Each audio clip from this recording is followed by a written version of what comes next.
তুমি তোমার বউয়ের সাথে ভালোবেসে কথা বলো, একটু হেসে খেলে বেড়াও, কোথাও ঘুরতে গেলে বউয়ের কাঁধে হাত রেখে দুটো ফটো তুলে স্ট্যাটাসে লাগাও।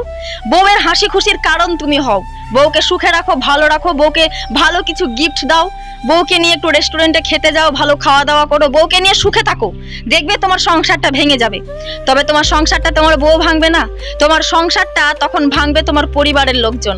কারণ কোনো ছেলে তার বউকে নিয়ে ভালো থাকুক সেটা কোনো পরিবারের লোকজন দেখতে পারে না।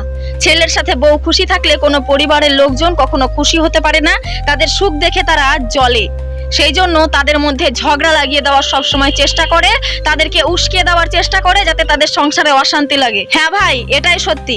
কদিন বউয়ের সাথে পরিবারের সামনে এরকম বিহেভ করো, বউকে দুমুঠো ভাত নিজের হাতে মেখে খাইয়ে দাও, দেখবে বুঝতে পারবে যে তোমার পরিবারের লোকজন তোমাদের প্রতি কতটা জ্বলছে। তোমাদের ভালোবাসা দেখলে তাদের সহ্য হয় না। এটাই বাস্তব।